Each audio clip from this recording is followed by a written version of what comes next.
maglalakad, isang ikot lang tayo dito kasi napakalaki ito mga kaurag. Ang ganda oh, diba?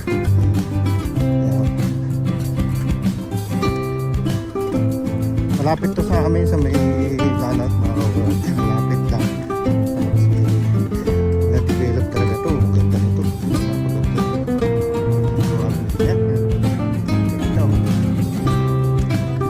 Kaso nga lang mga kaurag, wala ba mga puno, kaya sobrang init pa.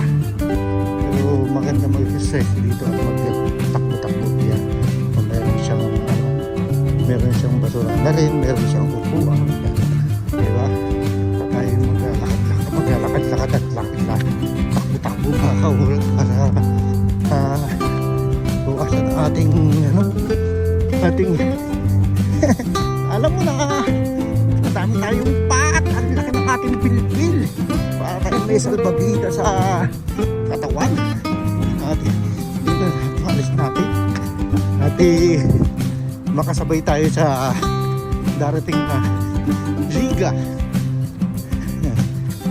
May best friend ko lang sa January yung mga kaurag, mababa pa ang preparation niya, kaya kailangan makapagbawas tayo ng konting taba para naman, di ba, makasabay tayo kasi iba mas matanda pa sa atin pero grabe kung maglaro.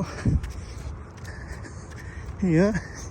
Kahit di man lang makikita natin yung laro nila, makasabay man tayo kahit papaano. Ayan, ganda pag yan na-develop, parang lake yan, nalagyan nila yan ng tubig. Oh. Diba?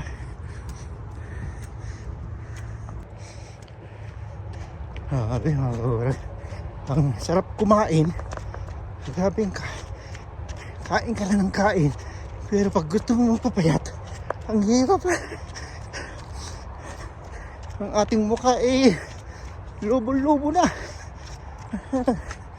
Kaya dapat magbawas na rin tayo ng kain para exercise tayo, magkaroon ng resulta. Pakalaki pala nito, mahirap pala ikuti. Lawak mga kaurag, lawak.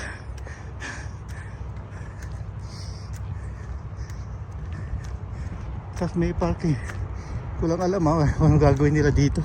Hindi naman pwedeng parking niya, hindi naman pwede pumasok sa sakyan dito. Ang ganda, may design pa pero hindi pa talaga tapos. Yun, airport na yun mga kaurag.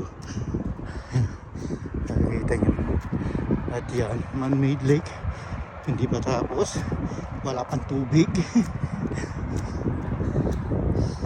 Ay, sarap. Kailangan natin ito-diretso to kasi hihirapan na rin tayo. Ating mga damit lumalaki ang sinusuot. Nahala tayo, nararamdaman yung mga kaurag pag sa sa damit mo na sinusuot na dati large lang, tapos bigla ka naging XL, naging double XL. Alam mo na yun, sigurado hindi yung damit ang lumaki kundi ikaw. Diba? Ang sarap pa mag-vlog dito, wala pang kaanong tao. Wala nga tao, ako lang. Kahit magsisigaw ka rito, para matapos na rin agad to, para masarap na maglakad-lakad dito. Marami ka na makakasabay at may mga aso na dyan na maggala-gala. Diba? Ang ganda, galing ng Canada talaga. Kaya kahit mahirap ang buhay dito sa Canada, sige lang. Ito na tayo talagang ano na natin, tsagain na natin, diba? Kahit mahirap, talagang mahirap mga kaurag. Pag ikaw na pag-iisa lang ang trabaho mo, mahirap.